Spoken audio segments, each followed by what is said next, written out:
सत श्री अकाल टीवी 84 देख रहे सारे दर्शकों का स्वागत है। मैं हरप्रीत कौर ते बुलेटिन की शुरुआत करते हैं हैडलाइंस के नाल। 1984 के सिख कतलेआम नाल संबंधित मामले में उम्र कैद की सजा भुगत रहे साबका कांग्रेसी नेता सज्जन कुमार ने जमानत लई सुप्रीम कोर्ट का खड़काया दरवाजा। सुप्रीम कोर्ट होली की छुट्टी तो बाद सज्जन कुमार की जमानत पटीशन ते करेगी सुनवाई।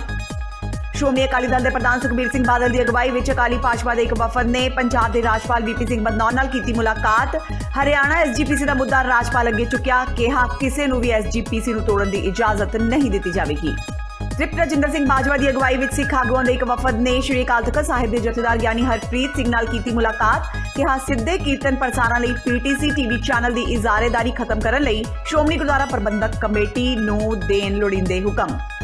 दिल्ली विधानसभा चोणां जितण तो बाद आम आदमी पार्टी वालों पंजाब लई वजाया गया बिगुल। मान ने कहा दिल्ली तो बाद हुण जितांगे पंजाब। कहा पंजाब के हालात काफी माड़े जिस कारण लोग पंजाब विच फेरनगे झाड़ू। ते मनजीत सिंह जी के दिल्ली सिख गुरुद्वारा प्रबंधक कमेटी की मैंबरी तो होए मुअत्तल। मनजिंदर सिंह सिरसा की अगवाई विच होई मीटिंग, भ्रिष्टाचार के लगाए आरोप। ते हुणे ना खबरां दा विस्तार। 1984 के सिख कतलेआम नाल संबंधित मामले विच उम्र कैद की सजा भुगत रहे साबका कांग्रेसी नेता सज्जन कुमार ने जमानत लई सुप्रीम कोर्ट का दरवाजा खड़काया है। साबका कांग्रेसी नेता सज्जन कुमार नूं 1984 के सिख विरोधी दंगिਆਂ ਦੇ केस विच जेल की सजा सुनाई गई सी ते ਉਹ इस समय अपनी जेल की सजा कट रहा है। सुप्रीम कोर्ट होली की छुट्टी तो बाद सज्जन कुमार की जमानत पटीशन ते सुनवाई करेगा। श्रोमणी अकाली दल के प्रधान सुखबीर सिंह बादल की अगवाई विच अकाली भाजपा के एक वफद ने पंजाब के राज्यपाल वीपी सिंह बदनौर नाल मुलाकात की। इस मौके सुखबीर बादल वालों हरियाणा एसजीपीसी का मुद्दा राज्यपाल अगे चुकया गया। उन्होंने कहा कि किसी नूं भी एसजीपीसी नूं तोड़न की इजाजत नहीं दी जाएगी, इसलिए पंजाब सरकार नूं इस संबंधी अपना हलफनामा वापस लेना चाहिए है। इस दौरान सुखबीर बादल ने कहा कि बहबल कलां केस विच अकाली दल ते झूठे दोष लग रहे हैं। सुखबीर बादल ने कहा कि बहबल कलां दे मुख गवाह की मौत की सीबीआई जांच होनी चाहिए है। उन्होंने कहा कि इस घटना के मुख गवाह नूं कांग्रेसी विधायकों वालों तंग किया गया सी कि जिहड़ा गांधी परिवार है ਉਹਦਾ ਸਿੱਖਾਂ ਪ੍ਰਤੀ जो नफरत है वो हर बार ਜਦੋਂ ਉਹਨਾਂ ਨੂੰ ਮੌਕਾ ਮਿਲਦਾ ਹੈ ਉਹ ਸਾਹਮਣੇ ਦਿਖ ਜਾਂਦੀ ਹੈ। गांधी परिवार ने देखा कि सिख कौम ਨੂੰ कमजोर किवें कीता जाए कि श्रोमणी गुरुद्वारा प्रबंधक कमेटी जो सिख कौम ਦੀ एक मिनी पार्लीमेंट है जितों कौम ਨੂੰ स्ट्रेंथ मिलती है ਉਸ ਨੂੰ ਤੋੜਿਆ ਜਾਏ। सो मैं असी अज गवर्नर साहब ਨੂੰ बेनती की क्योंकि तुसी हैड ऑफ द गवर्नमेंट हो कि आ जो एफिडेविट है जो पंजाब सरकार ने दिता है वो वापस लिया जाए। तो असी गवर्नर साहब ਨੂੰ आ भी रिक्वेस्ट की थी कि आ एक सेंटीमेंट्स है एक कम्यूनिटी के सेंटीमेंट्स है। आ जी सैकुलर स्टेट है सैकुलर कंट्री है किसी कोई पोलिटिकल अपना जो गांधी परिवार साढ़े सेंटीमेंट सिखा के जे हर्ट करने की कोशिश करूगी इतने डिस्टर्बेंस होगी। इस करके बॉर्डर स्टेट कर होने के नाते असी मैं कैप्टन साहब को कहना चाहना है कि जिवें गांधी परिवार ने टैंका तोपन हमला किया आ दूजा हमला साडी कौम ते करन लगे है। साडी सिख कौम पंजाबी आ हमला बर्दाश्त नहीं करनगे ते श्रोमणी अकाली दल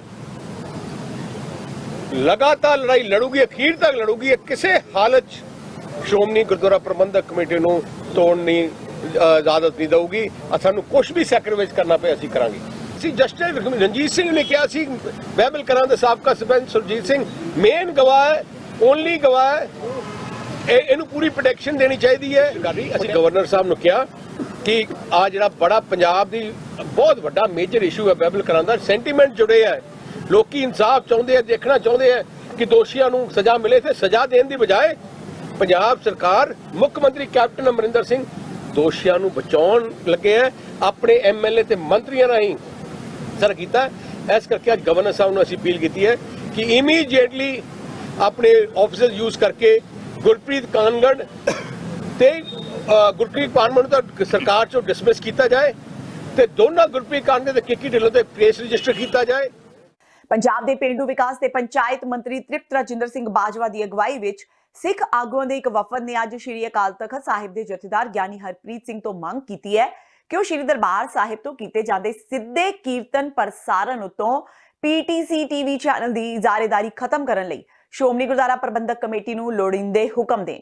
ਸਿੱਖ ਆਗੂਆਂ ਨੇ ਕਿਹਾ ਕਿ ਗੁਰਬਾਣੀ ਕੋਈ ਸੰਸਾਰਕ ਵਸਤੂ ਨਹੀਂ ਹੈ ਜਿਸ ਨੂੰ ਕੁਝ ਟਕਿਆਂ ਬਦਲੇ ਕਿਸੇ ਇੱਕ ਟੀਵੀ ਚੈਨਲ ਨੂੰ ਵੇਚਿਆ ਜਾ ਸਕੇ, ਸਗੋਂ ਇਹ ਪੂਰੀ ਮਨੁੱਖਤਾ ਦੇ ਭਲੇ ਲਈ ਇੱਕ ਸਰਬ ਸਾਂਝਾ ਸੰਦੇਸ਼ ਹੈ ਜਿਹੜਾ ਦੁਨੀਆ ਦੇ ਕੋਨੇ-ਕੋਨੇ ਵਿੱਚ ਪਹੁੰਚਣਾ ਚਾਹੀਦਾ ਹੈ। ਉਧਰ ਸ਼੍ਰੀ ਅਕਾਲ ਤਖ਼ਤ ਸਾਹਿਬ ਦੇ ਜਥੇਦਾਰ ਗਿਆਨੀ ਹਰਪ੍ਰੀਤ ਸਿੰਘ ਨੇ ਵੀ ਵਫਦ ਨੂੰ ਯੋਗ ਕਾਰਵਾਈ ਦਾ ਭਰੋਸਾ ਦਿੱਤਾ ਹੈ। ਅਕਾਲ ਤਖ਼ਤ ਸਾਹਿਬ ਦੇ ਜਥੇਦਾਰ ਨੂੰ ਕੋਈ ਬੇਨਤੀ ਕਰਨ ਆਏ ਸੀ ਵੀ ਜਿਹੜਾ ਪੀਟੀਸੀ ਦਾ ਇਕੱਲੇ ਦਾ ਅਧਿਕਾਰ ਆ ਬਾਣੀ ਪ੍ਰਸਾਰਣ ਕਰਨ ਦਾ, ਇਹ ਗਲਤ ਹੈ। ਬਾਣੀ ਘਰ ਘਰ ਪਹੁੰਚਣੀ ਚਾਹੀਦੀ ਆ ਤੇ ਜਿਹੜਾ ਵੀ ਕੋਈ ਹੱਕ ਮੰਗਦਾ, ਜਿਹੜਾ ਵੀ ਮੰਗਦਾ, ਕੋਈ ਚੈਨਲ ਵਾਲਾ ਕਹਿੰਦਾ ਵੀ ਸਾਨੂੰ ਪ੍ਰਸਾਰਣ ਕਰਨ ਦਿੱਤਾ ਜਾਵੇ, ਉਹਨੂੰ ਅਧਿਕਾਰ ਦੇਣਾ ਚਾਹੀਦਾ, ਉਹਨੂੰ ਕਰਨ ਦੇਣਾ ਚਾਹੀਦਾ। ਇਕੱਲਾ ਪੀਟੀਸੀ ਇਸ ਤੋਂ ਬਿਜ਼ਨਸ ਕਰੇ, ਬਾਣੀ ਬਿਜ਼ਨਸ ਨਹੀਂ ਵਰਤੀ ਜਾਣੀ ਚਾਹੀਦੀ। ਬਾਣੀ ਤਾਂ ਗੁਰੂ ਦਾ ਪ੍ਰਚਾਰ 'ਚ ਵਰਤੀ ਜਾਣੀ ਚਾਹੀਦੀ ਹੈ। ਸੋ ਇਹ ਅਕਾਲ ਤਖ਼ਤ ਸਾਹਿਬ ਦੇ ਜਥੇਦਾਰ ਨੂੰ ਬੇਨਤੀ ਕਰਨ ਆਏ ਸੀ। ਮੈਂ ਐਸਜੀਪੀ ਮੈਂ ਅਸੈਂਬਲੀ 'ਚ ਇੱਕ ਰੈਜੂਲੇਸ਼ਨ ਵੀ ਪਾਸ ਕਰਾਇਆ ਸੀ, ਯੂਨਾਨੀਮਸਲੀ ਪਾਸ ਹੋਇਆ ਸੀ। ਸਿੰਘ ਸਾਹਿਬ ਕਹਿ ਰਹੇ ਨੇ ਵੀ ਮੈਂ ਇਸ ਕੰਮ ਤੇ, ਇਸ ਗੱਲ ਤੇ ਵਿਚਾਰ ਕਰ ਰਿਹਾ, ਕੋਈ ਇਨਫੋਰਮੇਸ਼ਨ ਮੰਗ ਰਿਹਾ ਤੇ ਕੋਈ ਫੈਸਲਾ ਦੇਣਗੇ ਕਿਸੇ ਵੇਲੇ। ਅਸੀਂ ਸ਼੍ਰੋਮਣੀ ਕਮੇਟੀ ਨੂੰ ਜਾਣਕਾਰੀ ਮੰਗੀ ਹੈ ਤੇ ਜਿਹੜੀ ਇਹਨਾਂ ਦੀ ਦਰਖਾਸਤ ਆ ਉਹ ਵੀ ਸ਼੍ਰੋਮਣੀ ਕਮੇਟੀ ਨੂੰ ਭੇਜ ਦਿੱਤੀ। ਦਿੱਲੀ ਵਿਧਾਨ ਸਭਾ ਚੋਣਾਂ ਜਿੱਤਣ ਤੋਂ ਬਾਅਦ ਆਮ ਆਦਮੀ ਪਾਰਟੀ ਵੱਲੋਂ ਪੰਜਾਬ ਲਈ ਬਿਗੁਲ ਵਜਾ ਦਿੱਤਾ ਗਿਆ ਹੈ। ਭਗਵੰਤ ਮਾਨ ਦਾ ਕਹਿਣਾ ਹੈ ਕਿ ਦਿੱਲੀ ਤੋਂ ਬਾਅਦ ਹੁਣ ਅਸੀਂ ਪੰਜਾਬ ਜਿੱਤਾਂਗੇ। ਪੱਤਰਕਾਰਾਂ ਨਾਲ ਗੱਲਬਾਤ ਕਰਦਿਆਂ ਭਗਵੰਤ ਮਾਨ ਨੇ ਕਿਹਾ ਕਿ ਪੰਜਾਬ ਦੇ ਹਾਲਾਤ ਕਾਫੀ ਮਾੜੇ ਹੋ ਗਏ ਨੇ, ਜਿਸ ਕਾਰਨ ਲੋਕ ਪੰਜਾਬ ਵਿੱਚ ਹੁਣ ਝਾੜੂ ਫੇਰਨਗੇ। ਪੰਜਾਬ ਵਿੱਚ ਆਮ ਆਦਮੀ ਪਾਰਟੀ ਸਕੂਲ, ਹਸਪਤਾਲ ਤੇ ਬਿਜਲੀ ਦੇ ਮੁੱਦਿਆਂ ਤੇ ਚੋਣ ਲੜੇਗੀ। ਸੁਖਪਾਲ ਖਹਿਰਾ ਵੱਲੋਂ ਆਮ ਆਦਮੀ ਪਾਰਟੀ ਵਿੱਚ ਵਾਪਸੀ ਕੀਤੇ ਜਾਣ ਸੰਬੰਧੀ ਪੁੱਛੇ ਇੱਕ ਸਵਾਲ ਦੇ ਜਵਾਬ ਵਿੱਚ ਮਾਨ ਨੇ ਖਹਿਰਾ ਬਾਰੇ ਸਿੱਧੇ ਰੂਪ ਵਿੱਚ ਕੁਝ ਵੀ ਕਹਿਣ ਤੋਂ ਇਨਕਾਰ ਕਰ ਦਿੱਤਾ। ਹਾਲਾਂਕਿ ਉਹਨਾਂ ਕਿਹਾ ਕਿ ਆਮ ਆਦਮੀ ਪਾਰਟੀ ਵਿੱਚੋਂ ਖੁਦ ਬਿਨਾਂ ਕਿਸੇ ਸ਼ਰਤ ਤੋਂ ਕੰਮ ਕਰ ਰਹੇ ਨੇ।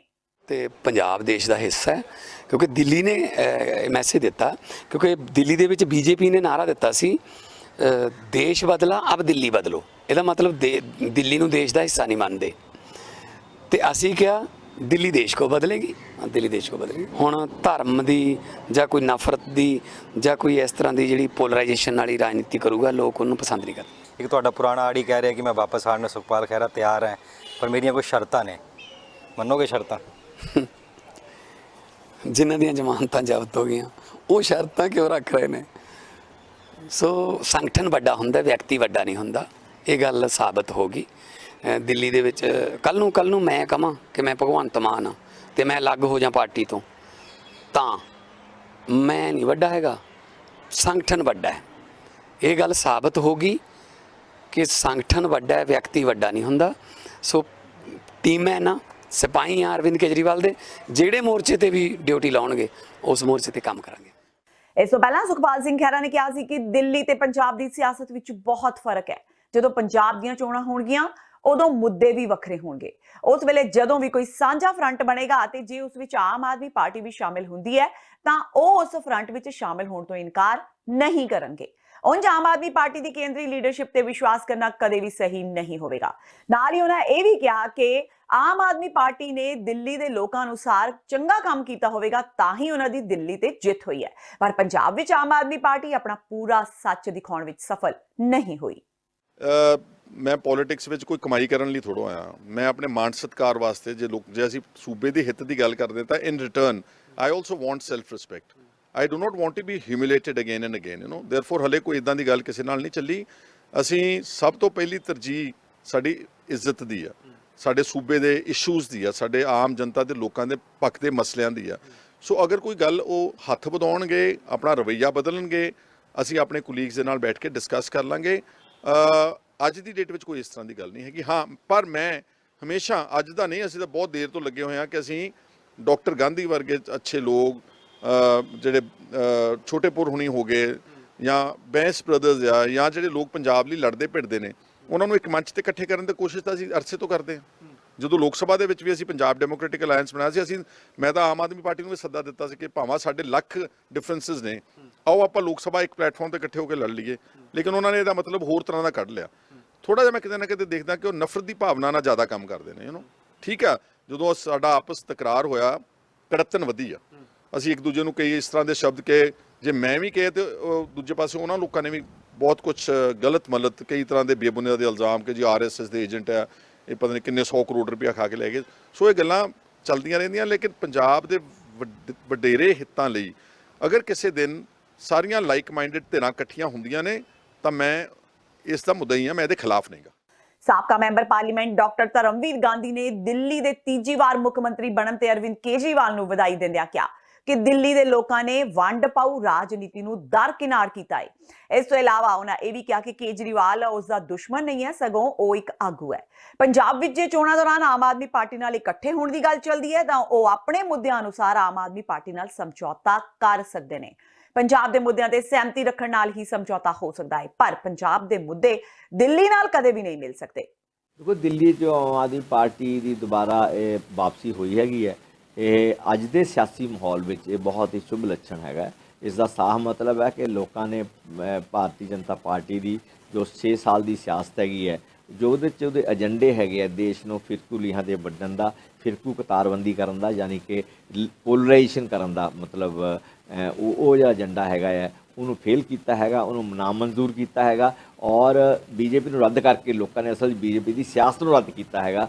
ਔਰ ਉਹਦੇ 'ਚ ਆਮ ਆਦਮੀ ਪਾਰਟੀ ਦੇ ਜਿਹੜੇ ਦਿੱਲੀ 'ਚ ਉਹਨਾਂ ਨੇ ਵਿੱਦਿਆ ਦੇ ਖੇਤਰ ਜਾਂ ਸਿਹਤ ਦੇ ਖੇਤਰ 'ਚ ਕੰਮ ਕੀਤੇ ਸੀ, ਉਹਦਾ ਵੀ ਮਤਲਬ ਉਹਨਾਂ ਨੂੰ ਸਿਲਾ ਮਿਲਿਆ ਹੈਗਾ। ਔਰ ਇੱਥੋਂ ਦੀ ਸਥਾਨਕ ਲੀਡਰਸ਼ਿਪ, ਸਥਾਨਕ ਮੁੱਦੇ ਜਾਂ ਸਮਝਦਾਰੀ ਜਾਂ ਕਿਵੇਂ ਪਾਰਟੀ ਆਪਣੇ ਆਪ ਨੂੰ ਕੰਡਕਟ ਕਰਦੀ ਹੈ, ਲੋਕਾਂ 'ਚ ਲੈ ਜਾਂਦੀ ਹੈਗੀ ਹੈ, ਉਹ 'ਤੇ ਬਹੁਤ ਡਿਪੈਂਡ ਕਰਦਾ ਹੈ ਕਿ ਵੀ ਪੰਜਾਬ ਕੀ ਦਿੱਲੀ ਦੀ ਅਸਰ ਪੰਜਾਬ 'ਚ ਟ੍ਰਾਂਸਲੇਟ ਹੋਊਗੀ, ਉਹਦਾ ਮਤਲਬ ਅਨੁਵਾਦ ਹੋਊ ਕਿ ਨਹੀਂ ਹੋਊ। ਇਹ ਡਿਪੈਂਡ ਕਰਦਾ ਹੈਗਾ ਕਿ ਆਉਣ ਵਾਲੇ ਸਮੇਂ 'ਚ ਪੰਜਾਬ ਦੀ ਸਿਆਸਤ ਕਿਸ ਕਰਵਟ ਬੈਠਦੀ ਹੈ। ਜਾਂ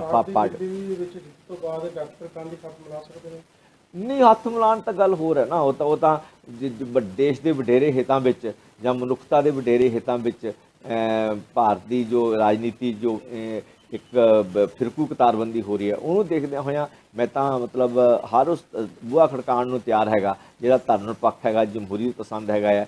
ਉਹ ਡਿਪੈਂਡ ਕਰਦਾ ਹੈਗਾ ਕਿ ਵੀ ਕਿਹੜਾ ਬੰਦਾ ਧਰਮ ਨਿਰਪੱਖ ਜਮਹੂਰੀ ਪਸੰਦ ਹੋਣ ਦਾ ਖੇਖਣ ਕਰਦਾ ਹੈਗਾ ਔਰ ਕਿਹੜਾ ਬੰਦਾ ਸਹੀ ਮਾਨਿਆ ਜਮਹੂਰੀਅਤ ਪਸੰਦ ਤੇ ਧਰਮ ਨਿਰਪੱਖ ਹੈਗਾ। ਉਹ 'ਚ ਡਿਫਰੈਂਸ਼ੀਏਟ ਕਰਨਾ ਪਊਗਾ। ਅਜੇ ਸਮਾਂ ਹੈਗਾ, ਸੋਚ ਕੇ ਕਰਾਂਗੇ ਜੋ ਕਰਾਂਗੇ। ਤੇ ਹੁਣ ਵੇਲਾ ਹੋ ਗਿਆ ਬ੍ਰੇਕ ਦਾ। ਬਾਕੀ ਦੀਆਂ ਖਬਰਾਂ ਇਸ ਬ੍ਰੇਕ ਤੋਂ ਬਾਅਦ।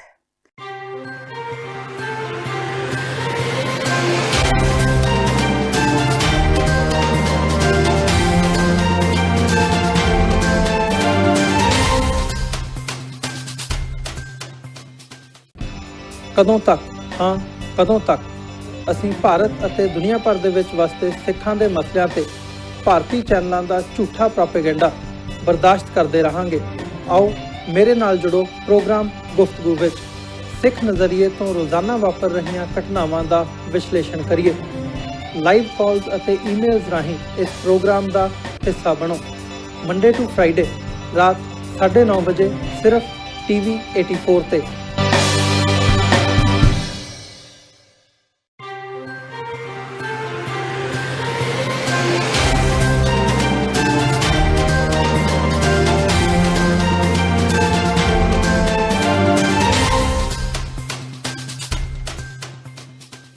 ਬ੍ਰੇਕ ਤੋਂ ਬਾਅਦ TV 84 ਦੇ ਖਬਰਾਂ ਦੇ ਬੁਲੇਟਿਨ ਵਿੱਚ ਸਵਾਗਤ ਹੈ। ਵਧਦੇ ਹਾਂ ਅਗਲੀ ਖਬਰ ਵੱਲ। ਮਨਜੀਤ ਸਿੰਘ ਜੀਕੇ ਹੁਣ ਦਿੱਲੀ ਸਿੱਖ ਗੁਰਦੁਆਰਾ ਪ੍ਰਬੰਧਕ ਕਮੇਟੀ ਦੇ ਮੈਂਬਰ ਨਹੀਂ ਰਹੇ। ਅੱਜ ਜਨਰਲ ਹਾਊਸ ਦੀ ਮੀਟਿੰਗ ਦੌਰਾਨ ਉਹਨਾਂ ਨੂੰ ਕਮੇਟੀ ਵਿੱਚੋਂ ਸਰਬਸੰਮਤੀ ਨਾਲ ਕੱਢ ਦਿੱਤਾ ਗਿਆ ਹੈ। ਦੱਸ ਦਈਏ ਕਿ ਇਹ ਮੀਟਿੰਗ ਮਨਜਿੰਦਰ ਸਿੰਘ ਸਿਰਸਾ ਦੀ ਅਗਵਾਈ ਵਿੱਚ ਹੋਈ। ਜਨਰਲ ਹਾਊਸ ਦੀ ਮੀਟਿੰਗ ਦੌਰਾਨ ਉਹਨਾਂ ਨੂੰ ਕਮੇਟੀ ਵਿੱਚੋਂ ਸਰਬਸੰਮਤੀ ਨਾਲ ਮੁਅੱਤਲ ਕਰ ਦਿੱਤਾ ਗਿਆ। ਇਸ ਮੀਟਿੰਗ ਵਿੱਚ ਮਨਜੀਤ ਸਿੰਘ ਜੀਕੇ ਦੀ ਮੈਂਬਰਸ਼ਿਪ ਦਾ ਮੁਲਤਵੀ ਹੋਣਾ ਪਹਿਲਾਂ ਤੋਂ ਹੀ ਤੈਅ ਸੀ। ਇਸ ਤੋਂ ਇਲਾਵਾ ਹੋਰ ਵੀ ਕਈ ਸਖਤ ਫੈਸਲੇ ਲੈਣ ਦੀ ਗੱਲ ਵੀ ਕੀਤੀ ਜਾ ਰਹੀ ਸੀ ਤਾਂ ਜੋ ਭਵਿੱਖ ਲਈ ਸਭ ਨੂੰ ਸਬਕ ਮਿਲ ਸਕੇ। ਸਿੱਖ ਗੁਰਦੁਆਰਾ ਮੈਨੇਜਮੈਂਟ ਕਮੇਟੀ ਦੀ ਇਹ ਵਿਸ਼ੇਸ਼ ਇਜਲਾਸ ਬੁਲਾਇਆ ਗਿਆ ਸੀ। ਪਿਛਲੇ ਇਜਲਾਸ ਅੰਦਰ ਜਿਹੜੀ ਚਰਚਾ ਹੋਈ ਸੀ ਕਿ ਜਿਹੜੀਆਂ ਮਨਜੀਤ ਸਿੰਘ ਜੀਕੇ ਨੇ ਗੋਲਕ ਚੋਰੀਆਂ ਕੀਤੀਆਂ ਨੇ ਉਸ ਦਾ ਤੈਅ ਕੀਤਾ ਜਾਵੇ, ਕਿੰਨੇ ਅਮਾਉਂਟ ਦੀਆਂ ਚੋਰੀਆਂ ਹੋਈਆਂ ਨੇ, ਉਹ ਕਾਗਜ਼ ਕੱਢੇ ਜਾਣ ਔਰ ਉਹਦੇ ਖਿਲਾਫ ਸਖਤ ਕਾਰਵਾਈ ਕੀਤੀ ਜਾਵੇ, ਜੋ ਕਿ ਦਿੱਲੀ ਦੀ ਸੰਗਤਾਂ, ਦਿੱਲੀ ਦੀ ਸੰਗਤ ਜਿਹੜੀ ਆ ਬੜਾ ਰੋਸ ਕਰ ਰਹੀ ਸੀ ਇਸ ਪ੍ਰਤੀ। ਅੱਜ ਦਾ ਹਾਊਸ ਇਜਲਾਸ ਇਸ ਪਰਪਸ ਲਈ ਬੁਲਾਇਆ ਗਿਆ ਸੀ। ਇਸ ਦੀ ਜਾਣਕਾਰੀ ਜੋ ਉਹਨਾਂ ਨੇ ਚੋਰੀਆਂ ਕੀਤੀਆਂ ਨੇ, ਇਹ ਤਕਰੀਬਨ 57-58 ਕਰੋੜ ਦੇ ਸਾਰੇ ਕਾਗਜ਼ ਸਰਦਾਰ ਮਨਜੀਤ ਸਿੰਘ ਜੀਕੇ ਦੇ ਨਾਲ ਸਾਰੇ 51 ਮੈਂਬਰਾਂ ਨੂੰ ਭੇਜੇ ਗਏ। ਸਾਰੇ ਕਾਗਜ਼ ਦਿੱਤੇ ਗਏ ਜਿਸ ਤਰ੍ਹਾਂ ਉਹਨਾਂ ਨੇ ਪੈਸੇ ਕੱਢੇ ਨੇ। 80-80 ਲੱਖ ਰੁਪਏ ਕੈਸ਼ ਕੱਢਿਆ ਹੈ, 30-30 ਲੱਖ ਰੁਪਏ ਕੈਸ਼ ਕੱਢਿਆ ਹੈ, 15-15 ਲੱਖ ਰੁਪਏ ਕੈਸ਼ ਕੱਢਿਆ ਹੈ, 17-17 ਲੱਖ ਰੁਪਏ ਕੈਸ਼ ਕੱਢਿਆ ਹੈ। ਔਰ ਨਾਲ ਹੀ ਜਿਹੜੀ ਗੁਰਦੁਆਰਾ ਕਮੇਟੀ ਨੂੰ ਉਹਨਾਂ ਦੇ ਸਹੁਰਿਆਂ ਨੇ ਪ੍ਰਾਪਰਟੀ ਦਿੱਤੀ ਸੀਗੀ, ਆਪਣੇ ਗੁਰੂ ਘਰ ਦੇ ਨਾਮ ਕਰਾਈ ਸੀ, ਉਹ ਪ੍ਰਾਪਰਟੀ ਉਹਨਾਂ ਨੇ ਇੱਥੋਂ ਕਾਗਜ਼ ਚੋਰੀ ਕਰਕੇ, ਬਿੱਲ ਦੀ ਚੋਰੀ ਕਰਕੇ ਔਰ ਉਹ ਕਾਗਜ਼ ਬਦਲ ਕੇ ਤੇ ਕੋਰਟ ਅੰਦਰ ਜਾ ਕੇ ਲਿਖਤੀ ਤੌਰ ਤੇ ਲਿਖ ਕੇ ਦੇ ਦਿੱਤਾ ਕਿ ਇਹ ਜਾਇਦਾਦ ਅਸੀਂ ਉਹਨਾਂ ਨੂੰ ਵਾਪਸ ਕਰ ਰਹੇ ਹਾਂ ਔਰ ਇਸ ਦੇ ਐਵਜ ਅੰਦਰ ਅੱਧੀ ਜਾਇਦਾਦ ਜਿਹੜੀ ਸੀ ਉਹ ਆਪ ਲੈ ਲਈ ਗਈ। ਇਹ ਤਕਰੀਬਨ 50 ਕਰੋੜ ਰੁਪਏ ਦੀ 100 ਕਰੋੜ ਦੀ ਜਾਇਦਾਦ ਚੋਂ 50 ਕਰੋੜ ਜਾਇਦਾਦ ਉਹਨਾਂ ਨੇ ਆਪਣੇ ਨਾਮ ਕਰਾਈ। ਇਹ ਸਾਰੀਆਂ ਜਾਣਕਾਰੀਆਂ ਅੱਜ ਸਾਰੇ ਹਾਊਸ ਦੇ ਸਾਹਮਣੇ ਰੱਖੀਆਂ ਗਈਆਂ। ਤਕਰੀਬਨ 2.5 ਘੰਟਾ ਚਰਚਾ ਕਰਨ ਤੋਂ ਬਾਅਦ ਇਹ ਨਿਸ਼ਚਿਤ ਕੱਢਿਆ ਗਿਆ ਹੈ ਕਿ ਮਨਜੀਤ ਸਿੰਘ ਜੀਕੇ ਦੀ ਮੈਂਬਰਸ਼ਿਪ ਨੂੰ ਖਾਰਜ ਕੀਤਾ ਜਾਂਦਾ ਹੈ। ਸ਼੍ਰੀ ਗੁਰੂ ਨਾਨਕ ਦੇਵ ਜੀ ਦੇ ਸਾਥੀ ਭਾਈ ਮਰਦਾਨਾ ਜੀ ਦੇ ਵੰਸ਼ਜ ਰਬਾਬੀ ਭਾਈ ਇਨਾਮ ਅਲੀ ਦਾ ਗੁਰੂ ਨਾਨਕ ਦੇਵ ਜੀ ਦੇ ਸਹੁਰੇ ਘਰ ਸ਼ਹਿਰ ਬਟਾਲਾ ਪੁੱਜਣ ਤੇ ਸ਼ਾਨਦਾਰ ਸਵਾਗਤ ਕੀਤਾ ਗਿਆ।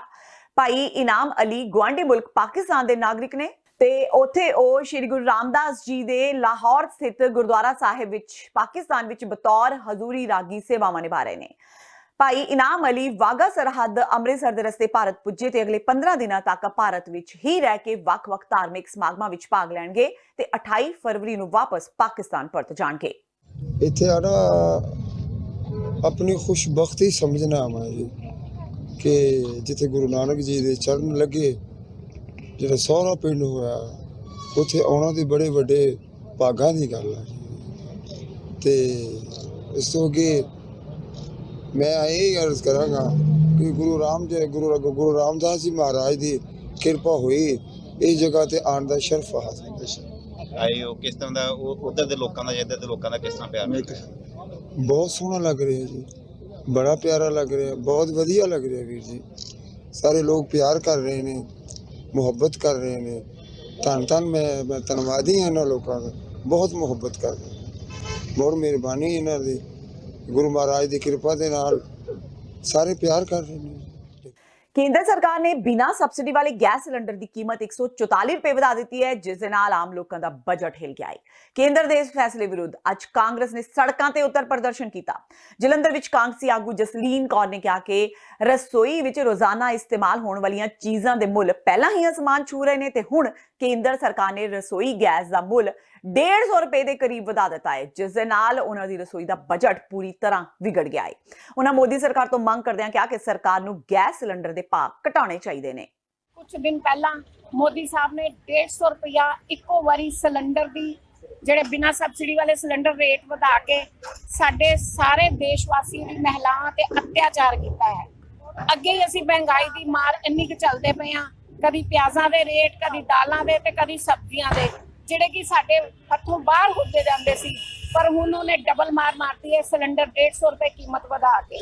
ਅਸੀਂ ਉਹਦੇ ਖਿਲਾਫ ਇਹਦੀ ਨਿੰਦਾ ਕਰਦੇ ਹਾਂ ਔਰ ਪ੍ਰੋਟੈਸਟ ਕਰਦੇ ਹਾਂ, ਔਰ ਇੰਨਾ ਕੁ ਪ੍ਰੋਟੈਸਟ ਕਰਾਂਗੇ ਤਾਂ ਜਦ ਤੱਕ ਇਹ ਸਿਲੰਡਰ ਦੇ ਰੇਟ ਨਹੀਂ ਘਟਾਏਗਾ। ਮੈਨੂੰ ਯਾਦ ਹੈ ਜਦੋਂ ਯੂਪੀਏ ਦੀ ਸਰਕਾਰ ਸੀ ਉਦੋਂ ਸਬਸਿਡੀ ਵਾਲੇ ਸਿਲੰਡਰ 6 ਦਿੱਤੇ ਸੀ ਤੇ ਸਾਡੇ ਸਾਰਿਆਂ ਦੀ ਮੰਗ ਤੇ ਮਨਮੋਹਨ ਸਿੰਘ ਜੀ ਨੇ ਪਹਿਲਾਂ 9 ਫਿਰ 12 ਦੇ 12 ਸਿਲੰਡਰ ਸਬਸਿਡੀ ਵਾਲੇ ਕਰਤੇ। ਜਦੋਂ 100 ਰੁਪਇਆ ਰੇਟ ਵਧਿਆ ਸੀ ਤੇ ਬੀਜੇਪੀ ਮਹਿਲਾ ਨੇਤਰੀਆਂ ਨੇ ਹਾਹਾਕਾਰ ਪਾਤੇ ਸੀ। ਔਰ ਮੈਂ ਪੁੱਛਣਾ ਚਾਹੁੰਦੀ ਹਾਂ ਉਹਨਾਂ ਮਹਿਲਾ ਨੇਤਰੀਆਂ ਨੂੰ, ਹੁਣ ਉਹਨਾਂ ਦੇ ਰਸੋਈ ਦੇ ਬਜਟ ਨਹੀਂ ਵਿਗੜੇ, ਕਿਉਂ ਨਹੀਂ ਉਹ ਹੁਣ ਆਵਾਜ਼ ਉਠਾਉਂਦੀਆਂ ਪਈਆਂ? ਕਿਉਂਕਿ ਇਹ ਜੈਨੂਇਨ ਮੁੱਦਾ ਹੈ। ਮਹਿੰਗਾਈ ਦੀ ਮਾਰ ਸਾਰਿਆਂ ਤੇ ਪੈਂਦੀ ਹੈ, ਕੱਲੀ ਸਿਰਫ ਕਾਂਗਰਸ ਤੇ ਨਹੀਂ ਪੈਂਦੀ। ਮੈਂ ਸਾਰਾ ਕਹਿਣਾ ਚਾਹੁੰਦੀ ਹਾਂ ਕਿ ਅਸੀਂ ਇਹ ਪ੍ਰੋਟੈਸਟ ਇੱਥੋਂ ਲੈ ਕੇ ਡੀਸੀ ਆਫਿਸ ਤੱਕ ਜਾਣਾ ਹੈ ਔਰ ਮੈਮੋਰੈਂਡਮ ਨਰਿੰਦਰ ਮੋਦੀ ਜੀ ਨੂੰ ਦੇ ਨਾਮ ਤੇ ਦੇਣਾ ਹੈ, ਤਾਂ ਜੋ ਥੋੜੀ ਜੀ ਉਹਨਾਂ ਦੇ ਕੰਨਾਂ ਤੇ ਜੂੰ ਦੇ ਕੇ ਸਿਲੰਡਰ ਦੇ ਰੇਟ, ਸਬਜ਼ੀਆਂ ਦੇ ਰੇਟ, ਦਾਲਾਂ ਦੇ ਰੇਟ ਘਟਾ ਦੇ। ਪਿਛਲੇ ਵਰੇ 14 ਫਰਵਰੀ ਨੂੰ ਤਰਨਤਾਰਨ ਲਾਗੇ ਪਿੰਡ ਗੰਡੀਵਿੰਡ ਦੇ 32 ਸਾਲਾ ਸੁਖਜਿੰਦਰ ਸਿੰਘ ਪੁਲਵਾਮਾ ਹਮਲੇ ਵਿੱਚ ਸ਼ਹੀਦ ਹੋ ਗਏ ਸਨ।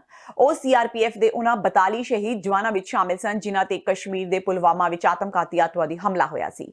ਸ਼ਹੀਦ ਸੁਖਜਿੰਦਰ ਸਿੰਘ ਨੂੰ ਅਜੇ ਤੱਕ ਮੁਆਵਜ਼ਾ ਨਹੀਂ ਮਿਲਿਆ ਤੇ ਉਹ ਆਪਣਾ ਕਰਜ਼ਾ ਮਾਫ ਹੋਣ ਦੀ ਉਡੀਕ ਵੀ ਕਰ ਰਹੇ ਨੇ। ਇਹ ਮੁਆਵਜ਼ਾ ਦੇਣ ਤੇ ਕਰਜ਼ਾ ਮਾਫੀ ਦੇ ਐਲਾਨ ਪੰਜਾਬ ਸਰਕਾਰ ਨੇ ਕੀਤੇ ਸਨ। ਸ਼ਹੀਦ ਸੁਖਜਿੰਦਰ ਸਿੰਘ ਦੀ ਵਿਧਵਾ ਸਰਬਜੀਤ ਕੌਰ ਨੇ ਦੱਸਿਆ ਕਿ ਪੰਜਾਬ ਸਰਕਾਰ ਨੇ ਉਹਨਾਂ ਨੂੰ ਚਪੜਾਸੀ ਦੀ ਅਸਾਮੀ ਲਈ ਪੇਸ਼ਕਸ਼ ਕੀਤੀ ਸੀ, ਪਰ ਉਹ ਇਸ ਦੇ ਲਈ ਤਿਆਰ ਨਹੀਂ। ਆਪਣੀਆਂ ਮੰਗਾਂ ਨੂੰ ਲੈ ਕੇ ਕਿਸਾਨ ਜਥੇਬੰਦੀਆਂ ਵੱਲੋਂ ਪੰਜਾਬ ਤੇ ਕੇਂਦਰ ਸਰਕਾਰ ਖਿਲਾਫ ਮੋਰਚਾ ਖੋਲ ਦਿੱਤਾ ਗਿਆ ਹੈ। ਫਿਰੋਜ਼ਪੁਰ ਦੇ ਡਿਪਟੀ ਕਮਿਸ਼ਨਰ ਦਫ਼ਤਰ ਦੇ ਬਾਹਰ ਵੀ ਭਾਰਤੀ ਕਿਸਾਨ ਯੂਨੀਅਨ ਕ੍ਰਾਂਤੀਵਾਦੀ ਵੱਲੋਂ ਆਪਣੀਆਂ ਮੰਗਾਂ ਨੂੰ ਲੈ ਕੇ ਧਰਨਾ ਲਗਾਇਆ ਹੋਇਆ ਹੈ। ਕਿਸਾਨਾਂ ਨੇ ਪੰਜਾਬ ਸਰਕਾਰ ਖਿਲਾਫ ਜੰਮ ਕੇ ਨਾਅਰੇਬਾਜ਼ੀ ਕੀਤੀ। ਕਿਸਾਨ ਯੂਨੀਅਨ ਦੇ ਆਗੂਆਂ ਨੇ ਕਿਹਾ ਕਿ ਸਰਕਾਰ ਨੇ ਚੋਣਾਂ ਵੇਲੇ ਕਰਜ਼ਾ ਮਾਫੀ ਦਾ ਵਾਅਦਾ ਕੀਤਾ ਸੀ, ਪਰ ਅਜੇ ਤੱਕ ਸਰਕਾਰ ਨੇ ਉਹ ਵਾਅਦਾ ਪੂਰਾ ਨਹੀਂ ਕੀਤਾ। ਕਿਸਾਨਾਂ ਨੇ ਕਿਹਾ ਕਿ ਜਦ ਤੱਕ ਸਰਕਾਰ ਆਪਣਾ ਵਾਅਦਾ ਪੂਰਾ ਨਹੀਂ ਕਰਦੀ ਤਦ ਤੱਕ ਉਹਨਾਂ ਦਾ ਇਹ ਧਰਨਾ ਇਸੇ ਤਰ੍ਹਾਂ ਜਾਰੀ ਰਹੇਗਾ। ਅੱਜ ਸਾਡੀਆਂ ਜਿਹੜੀਆਂ ਮੇਨ ਮੰਗਾਂ ਵਾ ਉਹਦੇ ਵਿੱਚ ਪਹਿਲੀ ਤਾਂ ਕਰਜ਼ੇ ਮਾਫੀ ਵਾਲੀ ਆ, ਜੋ ਕੈਪਟਨ ਸਰਕਾਰ ਨੇ ਕਿਹਾ ਸੀਗਾ ਜਦੋਂ ਸੱਤਾ ਦੇ ਵਿੱਚ ਮੈਂ ਆਊਂਗਾ, ਸਮੁੱਚਾ ਕਰਜ਼ਾ ਜੋ ਭਾਵੇਂ ਆੜਤੀਆਂ ਦਾ ਹੋਵੇ, ਭਾਵੇਂ ਪ੍ਰਾਈਵੇਟ ਬੈਂਕਾਂ ਦਾ ਹੋਵੇ, ਕਿਸੇ ਕਿਸਮ ਦਾ ਵੀ ਹੋਵੇ, ਉਹ ਸਾਰਾ ਕਰਜ਼ਾ ਮਾਫ ਕਰੂੰਗਾ। ਦੂਜੇ ਨੰਬਰ ਤੇ ਜਿਹੜੇ ਇਹਨਾਂ ਨੇ ਆ ਬਿਜਲੀ ਕੰਪਨੀਆਂ ਨਾਲ ਸਮਝੌਤੇ ਕੀਤੇ ਆ ਉਹ ਰੱਦ ਕਰਾਏ ਜਾਣ, ਕਿਉਂਕਿ ਇੱਥੇ ਆਪਣੇ ਪੰਜਾਬ ਦੇ ਵਿੱਚ ਸਭ ਤੋਂ ਵੱਧ ਬਿਜਲੀ ਮਹਿੰਗੀ ਆਪਾਂ ਨੂੰ ਪ੍ਰਤੀ ਯੂਨਿਟ ਜਿਹੜੀ ਉਹ ਮਹਿੰਗੀ ਪੈ ਰਹੀ ਆ। ਸੋ ਇਹ ਸਮਝੌਤੇ ਰੱਦ ਕੀਤੇ ਜਾਣ, ਬਿਜਲੀ ਸਾਨੂੰ ਸਸਤੀ ਦਿੱਤੀ ਜਾਵੇ। ਜੇ ਤੁਹਾਡੀਆਂ ਮੰਗਾਂ ਨਹੀਂ ਮੰਨੀਆਂ ਜਾਂਦੀਆਂ ਕੀ ਐਕਸ਼ਨ ਹੋਊਗਾ? ਉਹ ਅਸੀਂ ਅਗਲਾ ਐਕਸ਼ਨ ਆਪਣੀ ਸੂਬੇ ਦੀ ਮੀਟਿੰਗ ਲਾ ਕੇ ਉਹ ਅਸੀਂ ਅਗਲਾ ਐਕਸ਼ਨ ਦਾ ਐਲਾਨ ਕਰਾਂਗੇ। ਕੀ ਨਾਮ ਹੈ ਤੁਹਾਡਾ? ਸੁਖਵੀਰ ਸਿੰਘ ਬੱਲ, ਜ਼ਿਲ੍ਹਾ ਸਕੱਤਰ ਭਾਰਤੀ ਕਿਸਾਨ ਯੂਨੀਅਨ ਕ੍ਰਾਂਤੀਕਾਰੀ। ਪਤਨੀ ਦੀ ਬੇਵਫਾਈ ਤੋਂ ਤੰਗ ਆ ਕੇ ਜਲੰਧਰ ਦੇ 30 ਸਾਲਾ ਇੱਕ ਨੌਜਵਾਨ ਮਨਜੋਤ ਵੱਲੋਂ ਕੈਨੇਡਾ ਦੇ ਇੱਕ ਪੁਲ ਤੋਂ ਛਾਲ ਮਾਰ ਕੇ ਆਤਮ ਹੱਤਿਆ ਕਰ ਲੈਣ ਦਾ ਮਾਮਲਾ ਸਾਹਮਣੇ ਆਇਆ ਹੈ। 20 ਦਿਨ ਪਹਿਲਾਂ ਵਾਪਰੀ ਇਸ ਘਟਨਾ ਵਿੱਚ ਕੈਨੇਡਾ ਪੁਲਿਸ ਅਜੇ ਮ੍ਰਿਤਕ ਨੌਜਵਾਨ ਦੀ ਲਾਸ਼ ਹੀ ਨਹੀਂ ਲੱਭ ਸਕੀ। ਉਧਰ ਜਲੰਧਰ ਵਿੱਚ ਮਨਜੋਤ ਦਾ ਪਰਿਵਾਰ ਅੰਤਿਮ ਸੰਸਕਾਰ ਲਈ ਮ੍ਰਿਤਕ ਦੇਹ ਦਾ ਇੰਤਜ਼ਾਰ ਕਰ ਰਿਹਾ ਹੈ। ਅੱਜ ਜਲੰਧਰ ਵਿੱਚ ਪੱਤਰਕਾਰਾਂ ਸਾਹਮਣੇ ਜਜ਼ਬਾਤੀ ਹੋ ਮਨਜੋਤ ਦੀ ਮਾਂ ਸੁਰਿੰਦਰ ਕੌਰ ਨੇ ਕਿਹਾ ਕਿ ਕੈਨੇਡਾ ਵਿੱਚ PR ਮਿਲਣ ਤੋਂ ਬਾਅਦ 2018 ਵਿੱਚ ਮਨਜੋਤ ਦਾ ਵਿਆਹ ਹੁਸ਼ਿਆਰਪੁਰ ਦੀ ਰਹਿਣ ਵਾਲੀ ਸੰਦੀਪ ਕੌਰ ਨਾਲ ਹੋਇਆ ਸੀ। ਵਿਆਹ ਦੇ ਕੁਝ ਸਮੇਂ ਬਾਅਦ ਮਨਜੋਤ ਕੈਨੇਡਾ ਚਲਾ ਗਿਆ ਤੇ ਸੰਦੀਪ ਆਪਣੇ ਪੇਕੇ ਚਲੀ ਗਈ। ਕੁਝ ਸਮੇਂ ਬਾਅਦ ਜਦ ਸੰਦੀਪ ਵੀ ਸਪਾਊਸ ਵੀਜ਼ੇ ਤੇ ਕੈਨੇਡਾ ਪੁੱਜ ਗਈ ਤਾਂ ਉੱਥੇ ਜਾ ਕੇ ਉਸਨੇ ਮਨਜੋਤ ਨਾਲ ਰਹਿਣ ਦੀ ਬਜਾਏ अपने आशिक नाल रहना शुरू कर दिता, जिस तो परेशान हो मनजोत ने बीते दिन आत्म हत्या कर ली। जब वो पहुंच गई वहां पे तो उस दिन से लेके आज तक जब तक उसकी डेथ नहीं हुई वो उस लड़के के पास एक पल के लिए भी नहीं गई। जब वो लड़का इतना हरास हुआ कि जिससे शादी हुई वो लड़की वहाँ से आ गई, मैंने सारा कुछ अरेंज किया और उसके पास एक दिन के लिए नहीं गई, पता नहीं कहाँ चल गई। वो तो हमें इसकी फेसबुक से पता चला कि वो अपने कोई बॉयफ्रेंड था उसका जिसके पास रह रही थी शायद, तो उसने हमें भी कभी नहीं बताया, परिवार वालों को कभी कुछ नहीं पता इसके बारे में। तो हमें फेसबुक से पता चला, तो जब उसने देखा कि मेरा कुछ भी बन नहीं रहा तो उसने फिर आत्महत्या करने की जो एक सोच ली। 9 साल से बच्चा छोटा सा था, जब से वहाँ जाके सेटल हुआ, एक फैमिली सेटल करने का हर आदमी का सपना होता है, वो सपना उसका टूट गया तो वो बच्चा हमारा टूट गया और उसने आत्महत्या कर ली। हमारी डिमांड यही है कि बनती हुई उस लड़की के अगेंस्ट कार्रवाई कनाडा गवर्नमेंट करे, जो जहाँ से इधर से जो फॉर्मेलिटी बनती है उसके लिए भी हम पंजाब और इंडिया गवर्नमेंट से भी रिक्वेस्ट करते हैं कि वो वाली कार्रवाई करके वो मिनिस्ट्री ऑफ एक्सटर्नल अफेयर्स से संपर्क करके जैसे भी है हमारे बच्चे की बॉडी तो हमें मिल जाए। ਤੇ ਇਹ ਸਨ ਹੁਣ ਤੱਕ ਦੀਆਂ ਖਬਰਾਂ। ਜਾਂਦੇ ਜਾਂਦੇ ਇੱਕ ਵਾਰ ਫੇਰ ਨਜ਼ਰ ਮਾਰਦੇ ਹਾਂ ਮੁੱਖ ਖਬਰਾਂ ਤੇ। 1984 ਦੇ ਸਿੱਖ ਕਤਲੇਆਮ ਨਾਲ ਸੰਬੰਧਿਤ ਮਾਮਲੇ ਵਿੱਚ ਉਮਰ ਕੈਦ ਦੀ ਸਜ਼ਾ ਭੁਗਤ ਰਹੇ ਸਾਬਕਾ ਕਾਂਗਰਸੀ ਨੇਤਾ ਸੱਜਣ ਕੁਮਾਰ ਨੇ ਜ਼ਮਾਨਤ ਲਈ ਸੁਪਰੀਮ ਕੋਰਟ ਦਾ ਖੜਕਾਇਆ ਦਰਵਾਜ਼ਾ। ਸੁਪਰੀਮ ਕੋਰਟ ਹੋਲੀ ਦੀ ਛੁੱਟੀ ਤੋਂ ਬਾਅਦ ਸੱਜਣ ਕੁਮਾਰ ਦੀ ਜ਼ਮਾਨਤ ਪਟੀਸ਼ਨ ਤੇ ਕਰੇਗੀ ਸੁਣਵਾਈ। ਸ਼੍ਰੋਮਣੀ ਅਕਾਲੀ ਦਲ ਦੇ ਪ੍ਰਧਾਨ ਸੁਖਬੀਰ ਸਿੰਘ ਬਾਦਲ ਦੀ ਅਗਵਾਈ ਵਿੱਚ ਅਕਾਲੀ ਭਾਜਪਾ ਦੇ ਇੱਕ ਵਫਦ ਨੇ ਪੰਜਾਬ ਦੇ ਰਾਜਪਾਲ ਵੀਪੀ ਸਿੰਘ ਬਦਨੌਰ ਨਾਲ ਕੀਤੀ ਮੁਲਾਕਾਤ। ਹਰਿਆਣਾ ਐਸਜੀਪੀਸੀ ਦਾ ਮੁੱਦਾ ਰਾਜਪਾਲ ਅੱਗੇ ਚੁੱਕਿਆ, ਕਿਹਾ ਕਿਸੇ ਨੂੰ ਵੀ ਐਸਜੀਪੀਸੀ ਨੂੰ ਤੋੜਨ ਦੀ ਇਜਾਜ਼ਤ ਨਹੀਂ ਦਿੱਤੀ ਜਾਵੇਗੀ। ਤ੍ਰਿਪਤ ਰਜਿੰਦਰ ਸਿੰਘ ਬਾਜਵਾ ਦੀ ਅਗਵਾਈ ਵਿੱਚ ਸਿੱਖ ਆਗੂਆਂ ਦੇ ਇੱਕ ਵਫਦ ਨੇ ਸ਼੍ਰੀ ਅਕਾਲ ਤਖ਼ਤ ਸਾਹਿਬ ਦੇ ਜਥੇਦਾਰ ਗਿਆਨੀ ਹਰਪ੍ਰੀਤ ਸਿੰਘ ਨਾਲ ਕੀਤੀ ਮੁਲਾਕਾਤ। ਕਿਹਾ ਸਿੱਧੇ ਕੀਰਤਨ ਪ੍ਰਸਾਰਣ ਲਈ ਪੀਟੀਸੀ ਟੀਵੀ ਚੈਨਲ ਦੀ ਇਜ਼ਾਰੇਦਾਰੀ ਖਤਮ ਕਰਨ ਲਈ ਸ਼੍ਰੋਮਣੀ ਗੁਰਦੁਆਰਾ ਪ੍ਰਬੰਧਕ ਕਮੇਟੀ ਨੂੰ ਦੇਣ ਲੋੜੀਂਦੇ ਹੁਕਮ। ਦਿੱਲੀ ਵਿਧਾਨ ਸਭਾ ਚੋਣਾਂ ਜਿੱਤਣ ਤੋਂ ਬਾਅਦ ਆਮ ਆਦਮੀ ਪਾਰਟੀ ਵੱਲੋਂ ਪੰਜਾਬ ਲਈ ਵਜਾਇਆ ਗਿਆ ਬਿਗੁਲ। ਮਾਨ ਨੇ ਕਿਹਾ ਦਿੱਲੀ ਤੋਂ ਬਾਅਦ ਹੁਣ ਜਿੱਤਾਂਗੇ ਪੰਜਾਬ। ਕਿਹਾ ਪੰਜਾਬ ਦੇ ਹਾਲਾਤ ਕਾਫੀ ਮਾੜੇ ਜਿਸ ਕਾਰਨ ਲੋਕ ਪੰਜਾਬ ਵਿੱਚ ਫੇਰਨਗੇ ਝਾੜੂ। ਤੇ ਮਨਜੀਤ ਸਿੰਘ ਜੀਕੇ ਦਿੱਲੀ ਸਿੱਖ ਗੁਰਦੁਆਰਾ ਪ੍ਰਬੰਧਕ ਕਮੇਟੀ ਦੀ ਮੈਂਬਰੀ ਤੋਂ ਹੋਏ ਮੁਅੱਤਲ। ਮਨਜਿੰਦਰ ਸਿੰਘ ਸਿਰਸਾ ਦੀ ਅਗਵਾਈ ਵਿੱਚ ਹੋਈ ਮੀਟਿੰਗ, ਭ੍ਰਿਸ਼ਟਾਚਾਰ ਦੇ ਲਗਾਏ ਆਰੋਪ। ਇਸ ਦੇ ਨਾਲ ਹੀ ਟੀਵੀ 84 ਦਾ ਖਬਰਾਂ ਦਾ ਇਹ ਬੁਲੇਟਿਨ ਖਤਮ ਹੁੰਦਾ ਹੈ। ਮੈਨੂੰ ਹਰਪ੍ਰੀਤ ਕੌਰ ਨੂੰ ਦਿਓ ਇਜਾਜ਼ਤ। ਸਤਿ ਸ਼੍ਰੀ ਅਕਾਲ।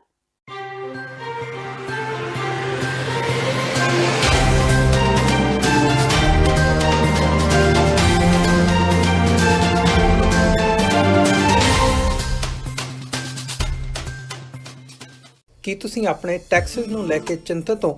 ਤੁਸੀਂ ਆਪਣੀ ਕਮਾਈ ਲਈ ਮਿਹਨਤ ਕਰਦੇ ਹੋ, ਭਾਵੇਂ ਤੁਸੀਂ ਨੌਕਰੀ ਵਿੱਚ ਹੋਵੋ ਜਾਂ ਆਪਣਾ ਬਿਜ਼ਨਸ ਚਲਾਉਂਦੇ ਹੋ। ਜਦੋਂ ਟੈਕਸ ਭਰਨ ਦਾ ਸਮਾਂ ਆਉਂਦਾ ਤਾਂ ਤੁਹਾਨੂੰ ਇੱਕ ਭਰੋਸੇਯੋਗ ਟੈਕਸ ਅਕਾਊਂਟੈਂਟ ਦੀ ਲੋੜ ਹੈ ਜੋ ਟੈਕਸ ਬੈਲੈਂਸ ਦਾ ਤੁਹਾਡੇ ਪੱਖ ਵਿੱਚ ਜਾਣਾ ਯਕੀਨੀ ਬਣਾਵੇ। ਸਿਆਟਲ ਦੀ ਜਾਣੀ ਪਹਿਚਾਣੀ company accurate accountants and taxes ਤੁਹਾਡੀ ਸੇਵਾ ਵਿੱਚ ਹਾਜ਼ਰ ਹੈ। ਅਸੀਂ ਹਰ ਤਰ੍ਹਾਂ ਦੇ ਟੈਕਸ ਭਰਨ ਵਿੱਚ ਤੁਹਾਡੀ ਮਦਦ ਕਰਾਂਗੇ। ਟੈਕਸ ਸੰਬੰਧੀ ਕਿਸੇ ਵੀ ਤਰ੍ਹਾਂ ਦੇ ਸਵਾਲ ਲਈ ਅੱਜ ਹੀ ਸਾਡੇ ਤੱਕ ਪਹੁੰਚ ਕਰੋ। Accurate accountants and Texas. Are you tired of property violations? ECB